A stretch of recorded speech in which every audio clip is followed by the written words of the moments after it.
What's up, folks? Casual Dad here with another quick update. Super quick kind of background. On Monday, Crabbok released a sit-down interview that he did with Will Shick, who's the studio head of Atomic Mass Games. And then yesterday, I believe, later in the week, he released a kind of 20-minute takeaways episode where he talked about his takeaways from the interview. So, going to be totally honest here, I'm really, really angry at the way this was handled. This is borderline inappropriate. I don't think Crabbok handled this well, and I wanted to be sure to comment on this. And in the past, I personally have commented on some things that Atomic Mass Games / Will Shick have said in interviews where I didn't have the receipts, right? I didn't have what he actually said on hand. So in this case, I've actually got the interview pulled up. I've got some timestamps written down where I'm going to jump through different things that were said in the interview, and we're going to kind of see bits and pieces and talk through it. Yeah, and then I'll do my closing notes. But the big thing in here is it's an hour and 45-minute video, and then Crabbok's response is another 25-ish minutes. So we're talking about 2 hours of content, not counting whatever I say here. I do hope you will watch that you'll listen to it, that you'll make up your own mind about kind of how you feel about it. But truth be told, I think that Crabbok was incredibly unfair in his follow-up, in his takeaways. I think that the things that he took from this are flat wrong. That's probably no surprise. I'm a bit more of an optimist about the whole state of things than Crabbok, but we'll see based on what Will says. Super quick commentary I want to throw in here first, though. We should also take a moment to note the timing of this interview, where Will reached out to Crabbok to set the interview. I don't know when this was recorded or how long ago they kind of talked this through, but this is a moment where the news-watching crowd of the community is kind of in upheaval because we just got the big news about Embracer Group split up, about Asmodee's financial debt. There are a lot of things to make us kind of nervous from a company standpoint. And so Will doing this interview in many ways should be seen as an olive branch from AMG, reaching out to the community to say, hey, we hear you, we get your concerns, this is the state of things now. And a big thing that he said was more or less, it's the same things we've been saying before. So we're actually going to get some live audio from Will talking about some of the things that I've commented on before, and we'll go from there. So I'll let him talk for a minute here. Space in the other hotel, and they had a great, I went over there, several of us went over there a couple times over the weekend just to check things out and see how it was going, and talk to some of the podcasters and the Iron Radio guys that were over there, and that was really fun. But it was a real bummer that we couldn't have everyone in the same space because it felt like we were missing a part of the family, the whole time we were there. Sure. So outside of, but that was really, to be fair, that was the only kind of downside of the entire weekend. Otherwise it was phenomenal. Having to talk to Armada, or that they had no. Having to take a 15-minute shuttle was the down, that they couldn't just be there with us. Yeah, there was such great energy in that room. It's for sure. I think all. So I wanted to highlight that was Will commenting on the fact that at Adepticon this past year, space was limited to the point where Armada had to be in a separate building, which did not feel good for anyone involved. It did mean that the Armada crew got to have their own personal energy, and it was their space, which is kind of cool. But like you said, you had to take a shuttle to get there, and it wasn't in the main space, which is a real bummer for anyone who wanted to watch it or swing by, or anyone who was participating in multiple systems. And to see that response from Will, that he felt that, and took the time to go visit them across the space, that's a positive sign. Every time Will shows up and does these public interviews, it's clear that he is a giant nerd, and I mean that in a good way. And he's passionate about these IPs, he's passionate about the communities, he cares about this stuff. So that's one of the reasons I'm so freaking mad at Crabbok and a lot of the commenters on these videos who are talking about, AMG hates us and they're evil. Stop it. We'll go on. Okay, next step here, we're going to jump to comments about Path of the Worthy. And that is Atomic Mass Games' Golden Demon, their painting competition here. Really cool Armada stuff. There was some pretty neat custom X-Wing stuff. Of course, the hobby miniatures games, they're specific where you got to put paint on them and stuff, especially at Adepticon, because it is a hobby specific show. So unlike a lot of shows at Adepticon, you can't play if your forces aren't completely painted, which is really fun because it means that you can see everybody coming to bear with their own stuff and all of that, regardless of game line. And so, yeah, it's just a blast. And of course we do the Worthy painting competition there. So we get to bring in a lot of Marvel stuff. and see what people are working on for Crisis Protocol, and that's always fun to kind of get to work with those within that system and see all the great painters come in and do their thing. And so we're hoping to expand on that in the future because we've seen some really good response to it, and get the other side of the aisle, more involved, and have them get an opportunity to show off all the cool stuff that they're using on the tables and things like that. Oh, yeah. You guys had some really amazing entries into the Worthy. I saw like some Ultron stuff that was like, and they had just done so passion, and it's really fun, to be able to inspire, or at least have a place to celebrate that alongside the games. And of course, the gaming side it was crazy. We filled the entire hall, had to steal a quarter of the other hotel space for Armada, and just like the huge X-Wing turnout for Worlds. We had, the biggest Legion turnout for Worlds. We had a really great showing for the first year of official like Adepticon play for Shatterpoint, because we showed it off last year. Yes, this is the very first year that it's been around. And of course, just watching Crisis Protocol grow as well, along with these other games. Just a blast, right? And very exciting, and it's fun to get to hang out with the communities and try to interact with folks. And my favorite part about Adepticon this year was sitting at the prize wall. So whenever I had time, I would sneak over to the prize wall, and then as people like came over to give out tickets, you could kind of engage in natural conversation and see what people were excited about, what they wanted off the prize wall, and just get some good feedback. Like it's always enjoyable for us to be able to get out there and hang out with people. And I think we appreciate it a lot more since we didn't get to do that for like 2 years, almost 3. Since, like, during the pandemic, their previous work. All right, now this, I wanted to go ahead and jump ahead. This is a long interview, so I'm going to jump around quite a bit. Hopefully it's not too jarring. But this next part is talking about the announcement about the change from organized play, changing from, well, actually, let's go ahead and pop here. Right, and they had kind of evolved it, was that you had these regional qualifiers, and then if you won a regional qualifier, you basically got a free ride, more or less, to go to Worlds when Worlds was held. Originally I think it was held in Roseville, and then they moved it to Adepticon, or we moved it to Adepticon, moved to the Adepticon. I think it was. Yeah. So, but effectively, that was kind of the idea. Now, of course, what we kind of were seeing, right, was that it was a neat idea, and it worked well. But with the growth of the games across the globe, and the fact that that was a huge expense. It was a lot of the organized play budget and everything going into these very select individuals who were able to make it to a regionals, who were able to qualify for regionals, and then were able to go and experience this amazing event at Adepticon and Worlds. And from day one, our goal has always been to make sure that all players have as equal access as we possibly can to these really cool events, right? Like, we've seen the data that having play experiences that cross the gamut, not just competitive play, but casual play and narrative play and hobby experiences and all this stuff. If you have all those things working together in a healthy ecosystem, you see the player communities grow, you see them thrive, you see more players come into the system, which is great for everyone, because it means, we're going to be able to make more cool stuff, and we're going to have more players to play cool games with, and we're going to get to do all this stuff, right? It all builds off of each other. And I think we're going to jump ahead. You may notice that I'm dumping on Crabbok a bit here in this interview too. I'm mostly keying to, because like Crabbok's got his commentary, whatever, but I'm mostly keying to the stuff that Will said in this interview, which really is what all of us came to this for, what we want to see. Crabbok has a lot of fans. Cool. People wanted to hear him talk. Awesome. But I was here to kind of like hang on every single word that Will said to read into that. And again, passionate about community, passionate about the games. Like, I like to hear this from him again, especially now with all the news we've heard about Embracer and Asmodee. He's still striking the same tone of optimism and kind of caring about it too. And again, this is reaching out to an Armada and X-Wing content creator, somebody who has been phenomenally negative. Every time that these guys come out and speak publicly, they can expect just a barrage of negative comments from across the internet. So I appreciate the courage in doing this. So, you know what? I am a paid shill. They paid me to do this. No, that's not true. Anyway, we're jumping next to the... he does go ahead and own up about the snafu with the announcement of Worlds going away, followed shortly by Worlds coming back. This doesn't fully excuse kind of all the hiccups with that announcement, but it's still, he owns up to it, very publicly mentions it, and this lets us skip a big chunk of interview time so that we can go ahead and be efficient with time here. Gotta nail it just right. Sure. And this again is about the announcement between the change to Worlds being canceled / not being canceled because Adepticon is still a thing. The reactionary or...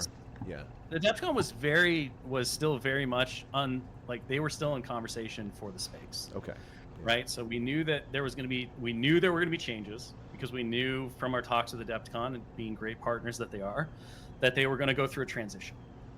The problem is that we didn't know what that was going to look like. So the last thing we wanted to do was come out and say, we're going to do this thing, and this is how it's going to work, and then realize that it wasn't going to work that way. Okay. Right. But the flip side to that, because life is not fair, is that we had to get the grand tournament announcement out, because the timeline, the cutoff for grand tournaments was rapidly approaching. And we had a number of events that typically had run regionals in the past, or who had talked to us about running regionals in the future, that their event deadlines were coming or past, right? There were people who were just like, well, we need to say something. And we're like, well, we can't, at some point we have to inform them of what's happening. We have to, because like no one runs on our schedule, and that's just how the world works. It's, your Nova Open, it happens when it happens, and it needs to post its announcement date at X time, or, this French tournament that wants to run a regionals in the past, which happens in May. Okay, well, you're announcing that before Adepticon. So we were kind of playing this line of, how do we make sure that everyone has what they need? And so it became this kind of split rollout where it was like, we have to announce grand tournaments.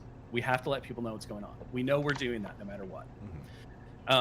But we couldn't really effectively announce the open worlds idea until we had confirmation and an understanding with Adepticon that, hey, we want to do this. Can you, can we? Are you okay with it? Can you support this? Like, what does our space look like? How is this going to affect everything else?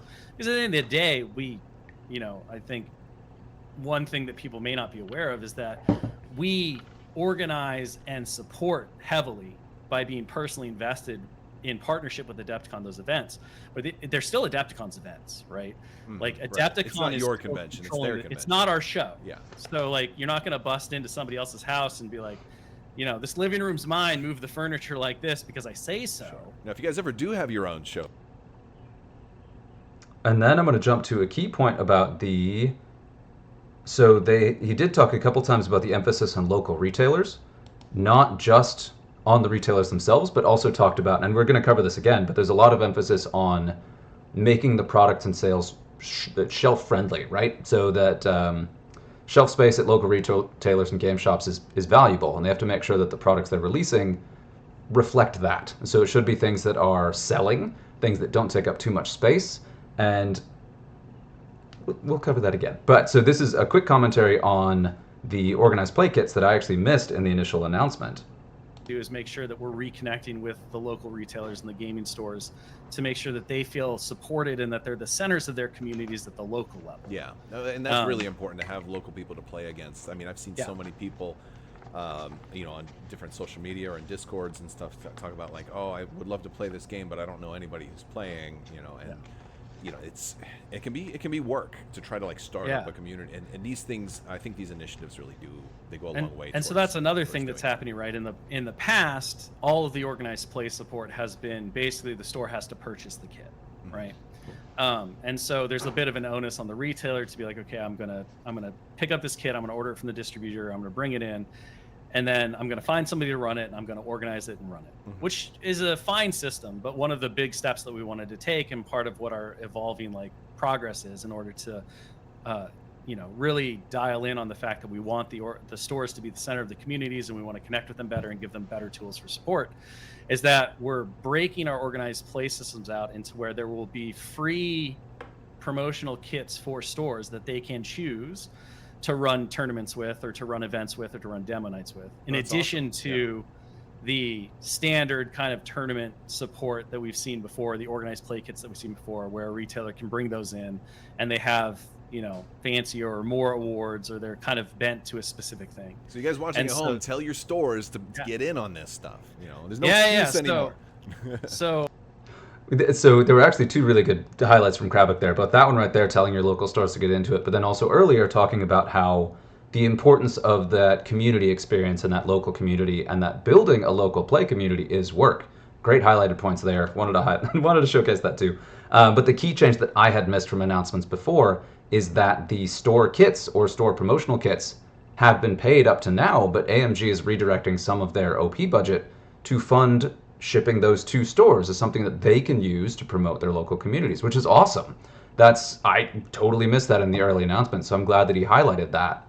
Yeah, that was cool. So I want to be sure to figure that. I do have another timestamp here. I'm going to skip over it, but it's just there is a moment I've got it listed as timestamp 29:12, 29 minutes and 12 seconds, where Will puts the Bad Batch about on par with X-Men 97, right? Which I really enjoyed X-Men 97, but you got to be a Marvel fan. You got to be a pretty deep Star Wars fan to really love Bad Batch, and that he does is really cool. And that, again, is another moment that really highlights how passionate Will, and by extension, the Atomic Mass Game Studio, is fans of Star Wars. So, jumping ahead, we're going to jump to kind of a feedback piece, and this part is a little bit sad. I want to be sure to shout this out before we get to it. So, we're going to 4024.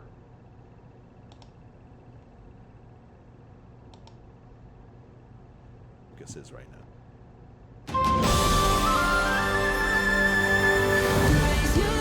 I've watched this video. This is my third time doing this for the recording, so Crabbok, you've gotten a bunch of ad revenue from me. No, I mean, look, the first I can absolutely guarantee we hear everyone. It's good. We're there. The everyone at the studio highly invested in all the communities. You know, we're on the dev side. We are like insatiable for data, and one of the best ways we can access community data is to be very involved in Lurky and all of the Discords and all of the Facebook groups and all of the discussions, like the Reddit threads. We go everywhere because we're really interested in seeing what the community chatter is, what the feedback is. It's a great way to see things in the wild, and we get to bring that stuff internal, and we get to discuss it and dissect it and figure out like where we're going, what we're doing. So, well, we're primarily doing that stuff on the dev side to figure out, you know, what we're doing next, rules-wise or development-wise or balance-wise, things like that. We see it all. And our marketing team is also heavily involved in scouring the internet for all of the feedback and discussions and everything. So, like, we hear and we definitely understand, as so many of us are players, like the frustrations and you know, the kind of like, I want info. I want to know what's happening with my favorite game line.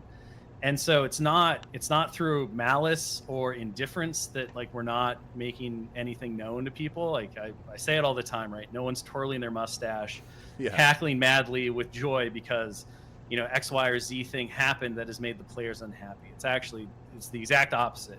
It hurts us significantly to watch as things that we do and the things we're passionate about to try to bring joy into people's lives are having the opposite effect for whatever reason that may be. You know, and so the reality is that the second that we can say something and we have information to pass on and, you know, it's all ready to go, we'll be the first to yell it from the mountaintops, no matter what that information may be. And, you know, we're always going to try to uphold our commitment to people that we started in 2021 to be as transparent as possible and to give people enough ideas what's going on. You know, but the reality is that in many cases, you know, we're not the end of the chain, we're the start of the chain. You know, as the studio, we get the joy of being able to communicate and interact with people the most, but you know, we have our partners at LFL, we have, you know, our our publisher at Asmodee, and so there's a lot of different steps and checks that we have to go through when talking about information, when making decisions, when trying to figure things out, you know, because there's things beyond just like the joy of the game or what could be good to add to the game. You know, there's that whole business side that I know people find really icky. But I love it. It is a reality of the situation. Yeah, you know, like for sure. Yeah, yeah. And a lot of folks are you know, feeling kind of like mixed signals too. One thing, and I don't know if this is more of a mark. Now I have two separate timestamps. I'm going to go ahead and let this play through. The next thing that's going to come up, just to spoil it. Sorry.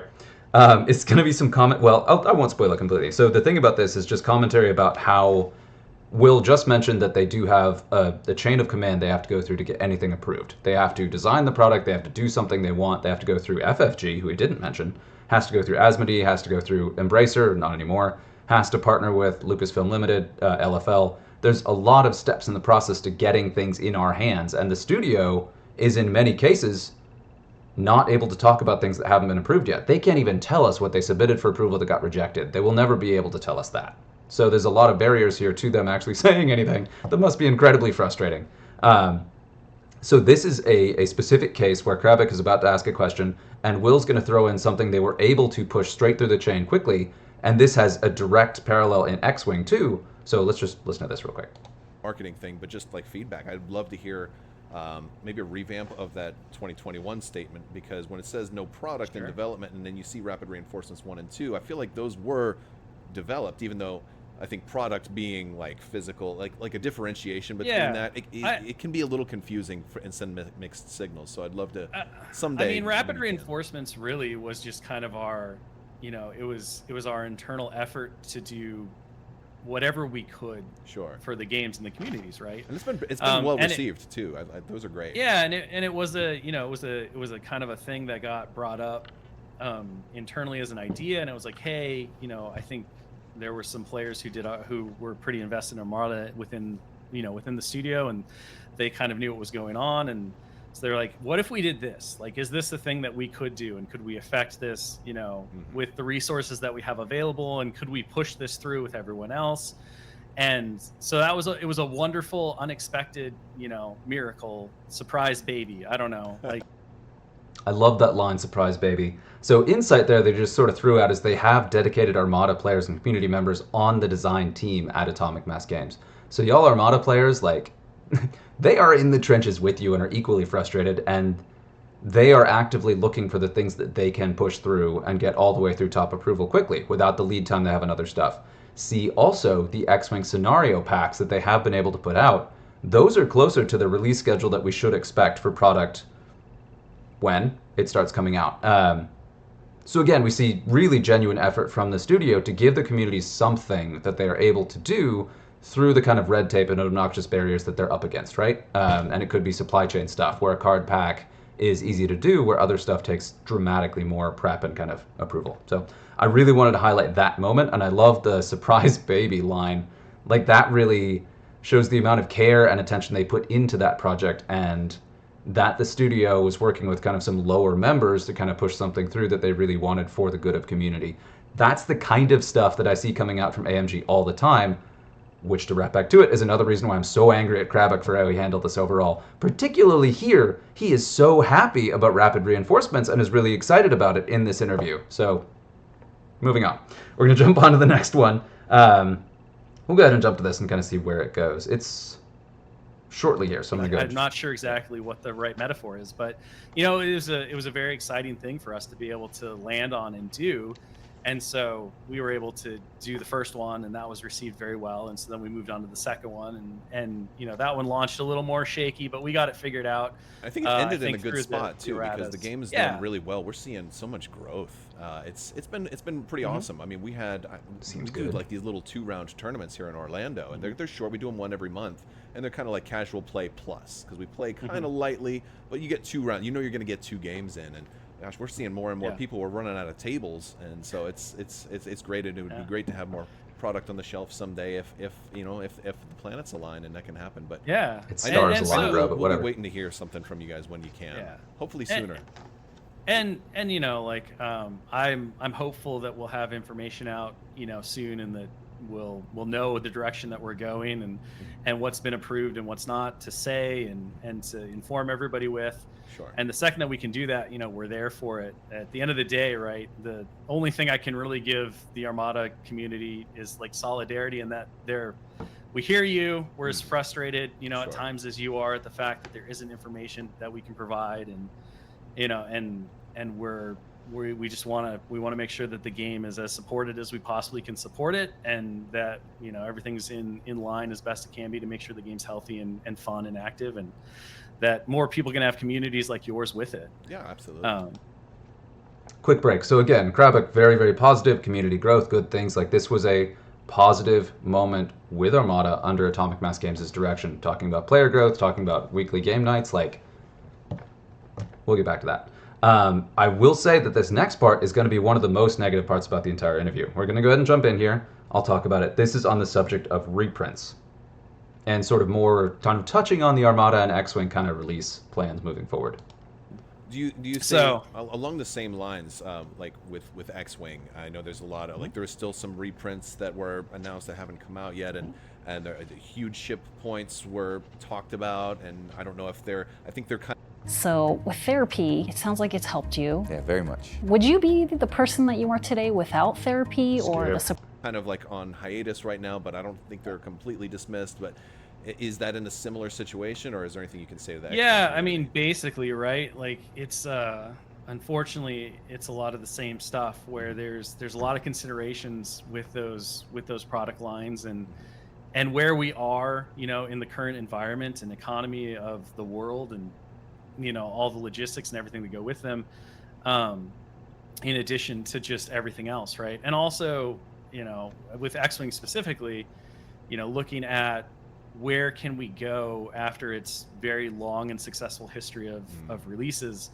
And the reprints and stuff are great for new players, but do they really, can they incentivize and bring what existing players need? And how do we service a bit of both, while also making sure that we're creating healthy products for the retailer, for Asmodee and everything else. And so there's a number of challenges that I think, sure, we're always on the horizon, but have been there. And a lot of the discussion and internal, stuff has been, how do we make sure, I always talk about this, even on all the Adepticon stuff, right? It's all about value. It's not just value to the players, it's value at every level. It's value to the retailer, it's value to Asmodee, it's value to us. I see a lot of retailers talk about like the value that they have for their shelf space. They only have so much shelf space, and new games are coming out. I want to say there's like 1,000 new games. Okay, I want to pause and kind of decompress that a little bit. So the question was about reprints. And I did read pretty deeply into this one, the hesitation on that. Moving out a little bit, so one of the big challenges that I have heard, and this is rumor mill, whatever, but one of the challenges that I've heard that make X-Wing and Armada particularly unusual in this whole conversation is that the cost of physical models has shot through the roof in the last couple of years, in addition to shipping and packaging and all that, and then shipping delays. But particularly for pre-painted models. Pre-painted models are dramatically more expensive than ever before, especially at the quality that AMG wants to do. They actually wanted to do higher quality paint job and modeling than even in 2.0 or 1.0. So that's got to be particularly frustrating, and that's one of the big holdups. But he also referenced the partners for Lucasfilm Limited and all that, talked about new players versus old players. For old players, we already have most of the old ships, right? So if we're talking about a reprint, we want new cards for the old ships. So they could re-release those as a card pack, maybe. But he also mentioned that it's good for new players because they get ships they don't have. But one of the big emphases from Lucasfilm Limited is they will want ships that will sell. They want ships that feed into their current intellectual properties, right? So like, we are much, much more likely to get a Mando N1 than we are to get a K-Wing, for example. So I took this and immediately was like, okay, we probably will never see a Skurg, a K-Wing, a Kirax. To some extent, probably not a Star Viper, reprinted before a ton of other stuff happens. Until those become staples of the current kind of media universe around Star Wars, we're probably not going to see those. And this is why I mentioned that this is the most negative part of the interview, because specifically on the subject of reprints, we probably are going to stop seeing those. I would still bet we get a Lambda at some point, aside from like logistical hurdles of a ship that size. But yeah, I am probably going to shelve some of my extended ships semi-permanently until we see what happens. I'm still very much hoping for a tugboat, because I love that ship. And it does actually have dramatic screen time in one of the main movies that came out, and it's, spoilers, in Andor as well. So we saw it twice. We could see pilots for Rebels and Scum, for Resistance. Yeah, that would be cool. But again, like the K-Wing, probably never going to see that. So I wanted to highlight that, both because of the kind of, you can see the weight on Will here, where there's a lot he can't say, but I'm sure it's a daily struggle banging their heads against it as a studio, and like, how do we get past this barrier of red tape, shipping issues, painting modeled issues, like, and we're a whole lot more likely to see a Bad Batch shuttle than we are to see a Skurg. And I don't take that necessarily as a bad thing, but it does mean that reprints are probably a very, very low priority. And so some stuff is going to be gathering dust for a while longer. That doesn't bleed over to the rest of the game. If they're prioritizing new releases over reprints, I would probably consider that a healthy sign. I would love to have both, but we'll get there. And then they mentioned again the value of shelf space at retailers. they are doing the multi-ship blisters. So the starter packs, the 2-ship box releases, we're seeing a lot more of that. There's a good chance we're going to see an emphasis on space-efficient releases. So probably more small-base ships, probably more blisters that have multiple ships in a pack. Probably ships that are seen in current IP universe stuff. So like this is one of the moments where I have to acknowledge being an older Star Wars fan, where there are ships that I remember and are near and dear to my heart that a lot of kids out there have never even seen. So if we're talking about what you want to emphasize for the health of the game moving forward with younger, newer players, a lot of us old farts are going to have to kind of be content with seeing some of the less of the old stuff. But honestly, the ships from Star Wars Galaxies were pretty weird even in 1.0 era. I was like, what is this junk? I never want to write down the word Kirax again in my life, because whoever made up that word... Won't get too mean about that. Anyway, it was a poor choice of ship. It fit into an ideal role in the Scum faction in X-Wing, but I hope that we get that role filled by something else. Sorry, Talonbane. Anyway, we're going to jump to the next one. This is, and I did also want to highlight on the shelf space that shelf space, the value of shelf space was a massive failing going all the way back to 1.0. Any store that invested heavily in X-Wing, no matter how good their community was, they had tons of stuff gathering up space on the shelf, because you just didn't need that many additional ship blisters. And they're like, even me as a player that fully invested in every single faction for a while, there was a ton of stuff I just didn't need. I didn't need another silencer. I didn't need another Y-Wing. God, did I ever not need another Y-Wing. But just like thinking about the stuff that took up space on the shelves and never moved, why stuff went to clearance, a lot of it is, from a retailer perspective, X-Wing has never been a very good game, ever. Even at its absolute peak of selling, it was just not efficient with shelf space, and I do appreciate, on behalf of retailers and local shops, that AMG is really taking a hard look at how to restock these shelves in a way that's good for everyone. As from a business standpoint, from a future of the game standpoint, from a new player standpoint, that's important. And it's something that has to be settled before they start shipping out a ton of boxes. Next up, we're going to go ahead and jump to commentary on, oh yeah, there's a little throwaway line here that Crabbok talks over, but a commenter highlighted, so I wanted to jump to this too. And that is at 4840. And can I hit it? Can I hit it? Right here. There'll be a lot of noise when it happens. Well, I say awesome. I mean, it's also a bummer because I think we all...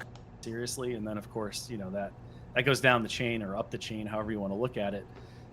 So, you know, hopefully soon we'll have everything like squared away. We'll be able to present a good picture for the future, and people will know what's coming. But I know these communities are definitely going to be looking forward to it. So awesome. Yeah, I'm sure there'll be a lot of noise when it happens. Well, I say awesome. I mean, it's also a bummer because there will be a lot of noise when it happens. We're excited. Here, I got particularly frustrated that Crabbok cut that off because Will, I think, was about to give something away and then got pulled back. But yeah, said there will be a lot of noise when it happens, when they get the authority to actually see what's been approved and what's not, and then actually announce this out. We're still waiting for a proper timeline of releases for X-Wing and potentially Armada, and one of the biggest holdups could be red tape, and it could be for one item in the timeline. It could be for like 2 items in the timeline. They could have a 3-year plan with hundreds of pieces of product ready to roll that they can't say anything about because they're waiting on just a couple late-stage approvals. That's a best possible scenario here, but it is the most reasonable scenario based on the actions they've taken, based on how they're doing their other games, based on kind of the studio's goals. So that line in particular was probably the closest we got to a glimpse behind the curtain in the entire interview, and it was kind of glossed over. But I wanted to make sure to listen to that, and we heard it twice. Again, that is at 48:30 or so is where you can start and listen for that comment. Next up, there's a kind of a throwaway line. We'll see what this said here. The idea from the beginning was just to have a place to come and hang out that's comfortable for everyone, and people wanted to. A small thing, and it doesn't come at the expense of all the other things that we have planned, right? Like, because you're still there. So the comment here, there was a couple. This was part of a conversation about Legion where they're talking about re-releasing existing models, either in new materials, so like the hard plastic replacing the soft plastic, or as new sculpts. And that's one of those things that does not make business sense necessarily, right? And they talk a little bit about how it does, but like every Legion player who plays Empire out there at any scale has all the stormtroopers that they need. But if they take the time to re-release them in a different material, that's better for future players. But also it's a nice thing that existing players really like because they get a better quality model, maybe a different sculpt, maybe some extra stuff in there. And that again shows the kind of care the studio has towards the quality of the product. something that I wanted to say really important. But the line that they got there is, this doesn't come at the expense of all the other, Crabbok cut him off, but the other stuff we're doing, right? So one of the consistent pieces of commentary that's come out of this from kind of the negative side of the community is that Atomic Mass Games is incompetent, that they don't have the time or the manpower to focus on X-Wing and Armada, and that is just, they don't have the time to handle something of this complexity, which is just laughable. They do MCP, they do Shatterpoint, they do Legion. If you look closely at those games, they're every bit as complicated or more than X-Wing and Armada. The single difference in terms of these games is that the models are pre-painted. That is the one and only thing that really differentiates the different things. They're pre-assembled, they're pre-painted, right? So if we're talking about a sprue, like no problem whatsoever. A model that needs assembly, no problem whatsoever. It is quite clear across all of this that the biggest hurdles are logistical and red tape. That's something that comes up over and over and over again in these interviews. And if I see one more comment about AMG being incompetent or hating the community, whatever. That's it right there. Looking at you. Anyway, we're almost done here. There are a couple key points. And I hope that I'm not over-venting my frustration here. I wanted to focus on the highlights of this interview and the really good stuff in it, because there is some good stuff in it. But yeah. Let's see. Oh, yeah. So this is specifically about Legion, but I wanted to talk about this as it's a little bit of insight into how the studio works.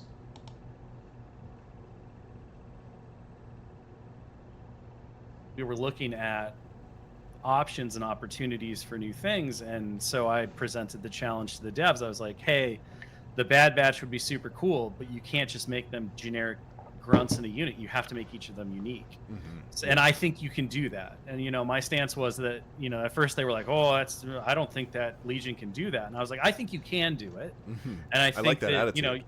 Yeah, well, it was just like, and I think that Fives and Echo and some of the other, attachments, right? These characters that can attach to things, prove that there's something there, but you have to figure it out, which is the best part, right? I'd be like, I can see the end point, but you have to figure out how to get us there. So isn't that how Steve Jobs invented, like... I don't need that commentary. Anyway, that was kind of cool that it's Will going from like a concept design perspective, like, here are the characters on screen, how do we translate them to the tabletop, and actually like having a challenging dialogue with the design team, making sure that they were on board to be like, hey, how do we make this work in a way that does the characters justice but also fits into the design of Legion? There's a way to do it. Let's figure it out, or you figure it out. And then they go into a little commentary about Steve Jobs, whatever. But long story short, like, I really appreciated that they are constantly looking at, here are the characters, here's the stuff on screen, how do we adapt that for this game system or this game system? And it is a perfect fit for Shatterpoint, and you can see why these guys designed Shatterpoint as a game after seeing shows like Rebels and Bad Batch, where you have this like ensemble crew doing these little missions and doing stuff, and each one having unique talents and skills. That is a beautiful thing highlighted in Shatterpoint, and one of the things I appreciate about the game. Being able to translate that to Legion is phenomenal as well, because that's another space where you see those characters. And that, of course, will bleed over to their treatment of X-Wing and Armada in the design stuff we haven't seen yet as well. You see it in their standard loadouts for a lot of the flavorful characters. You see it in their scenario packs. We just haven't gotten to the point where we're seeing it in kind of the more broad X-Wing releases yet. I believe I have two more, and these are just kind of commentary here. For the rest of the interview, they don't really focus on X-Wing or Armada at all, but I wanted to talk a little bit more about some of the general stuff they said. Going to an hour and 12. We're talking kind of about faction identity and... It's dialing in what does a faction do well and what don't they do well. Sure. And then you start to get these really interesting player choices and tactical opportunities where it's like, okay, the clones are really hard, they're really tough, and they do everything really well, but the second that you can get rid of one unit, the Death Star kind of starts to fall apart. The synergies start to break down. And from a design and development standpoint, you say, okay, well, how do we incentivize that? How do we build towards that? How do we have these innate like weaknesses and strengths? And then that allows players to try to figure out how to play around them, how to play into them. You don't want clones to feel just like droids. You don't want droids to feel just like Empire. You don't want Empire to feel just like Rebels. Each of those factions needs to have a unique playstyle and identity. And I feel like the Rebels and the Empire are the two that are closest. So I just really like that perspective, and that just sort of was a broad look at how Will and the studio views faction identity within each of these games, because it's that fluff, lore, that screen character, that faction identity is such a core part of all of these games, and it's part of what makes these franchises and intellectual properties so good in the first place. So that's the way he has just this heartfelt feeling about like a new player comes into a store, and he says this a little bit earlier. New player comes into a store, looks at the shelf, and goes like, "Oh, where do I start?" How do you guide that player? Be like, "Oh, you like Chewie? If you like Chewbacca, this character in this game plays just like you see him on the screen." Like, boom, being able to nail that is hugely important, and that's something the studio focuses on is again one of the things that I take as a very positive sign for their stewardship of this stuff. Going into that, this is the final timestamp. There's one more piece of news here that was a little bit more optimistic that I was surprised by. And we're going to 139 and change. An extremely long interview. We're skipping over a lot of stuff here. It wasn't that long, but 39 and change. Maybe an actual, ooh, yeah. So talking about mini extravaganza, there's a door open here that I wanted to make sure to highlight. All right, so... Oh, come on. Oh, God, these ads are so bad.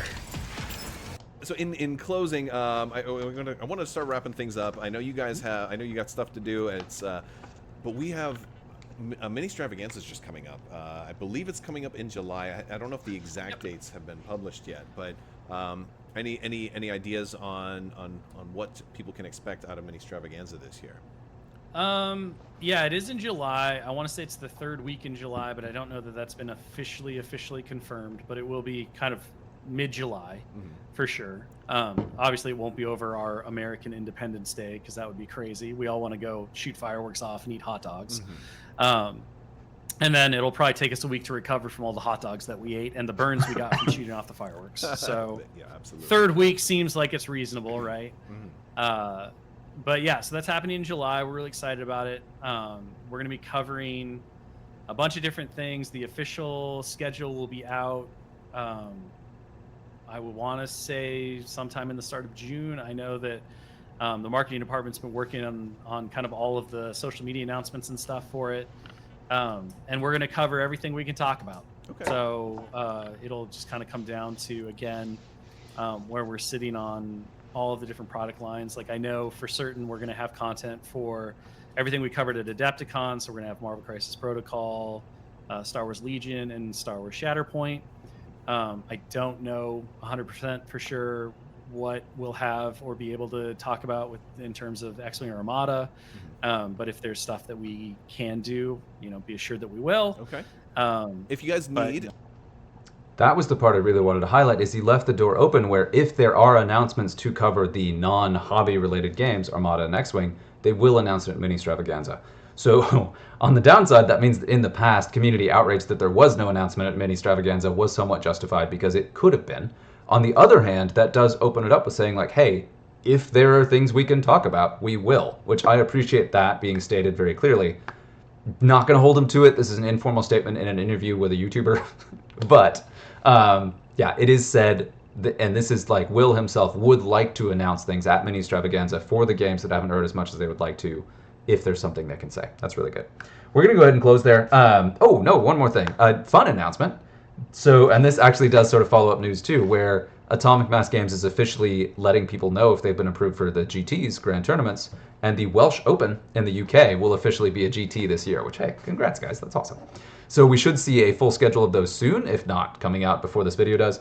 Yeah, so that's exciting. That's really good news. That also means that they're getting through the final approval process and that people will start hearing back, which is cool. But, so on the whole, I hope that based on the things that you've heard in this interview, just in the clips that I took, if you get a chance to listen to the whole interview, I hope that gives you kind of a decent perspective of what was said, how it was said, what was said.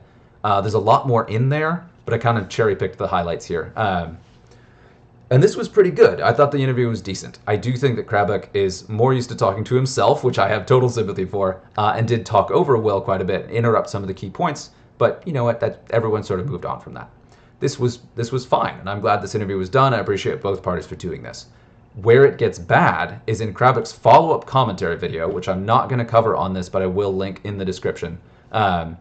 He throws all of this out the window, right? Every single positive piece, gone. The entire time he spends focusing on, like, well, AMG should be fired. They should call back some of the former FFG devs, and they should give the games back to them, and those are the people who have the time and the knowledge and are smart enough to handle these game IPs. Or if not, the game is dead, and we should go ahead and look for a X-Wing 3.0 that will save us all, or we'll have a community-run thing. I was like, how do you watch this interview? How do you listen to Will talk this whole time? How do you look at the full spectrum of what Atomic Mass Games has done and is trying to do and go there? How is that your conclusion? How can you take this interview and dump on it so hard when it's your own interview? I literally do not understand how that was possible.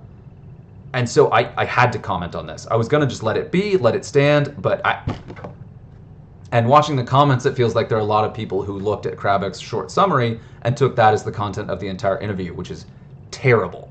And that's the thing. Like, this is a big deal, getting this interview from Atomic Mass Games direct from the studio. It's an olive branch from the studio. It's a big piece of news that's going to drive a lot of traffic to the channel. There's a lot of stuff here to be careful with and present in an honest and direct fashion. And the way that Crabbok handled this, I think, was incredibly irresponsible and just straight up bad. Not only do I not understand it, I think that it was really awful. And I'm pretty disappointed in the channel as a whole. Yeah, and I may lose subscribers for this too, but like, those takes were ice cold. But yeah, so there are things to be excited about. There's a lot of stuff to look forward to. I'm glad this interview happened because we got a lot of FaceTime and voice from Will. It's pretty cool. Yeah. Anyway, more to come. Just to go ahead and talk about it too, I'm still ramping up my content for new players. I just put out a video yesterday. This will post the day after I'm recording it. I just posted a video yesterday that's a guided run-through of the entire rulebook for X-Wing 2.5 as kind of a guided breakdown of how the rules work together, what are the most important rules to note, and like individual pieces that hopefully will be a nice place for new players to start. I've also got some other guides up on list building and such that should help new players. So as people are asking questions, send those to them if you think it would be helpful. Anyway, I will continue to cover X-Wing news. Hopefully this wasn't just a complete waste of time me ranting, but I really think this was a good interview and I wanted to highlight the good parts of it and especially kind of keep it a little bit shorter so you don't have to do the entire 2 hours plus the ice cold takes after to kind of catch up with this. So, X-Wing community, I love the game. I love you. That goes for Armada, Epic, all of y'all. You're awesome. I would not be doing this if I didn't firmly believe in the community and really love these games. So there's that. That is why I'm such a grump. But cheers. Hope things are going well. And yeah, hope your week is going well too.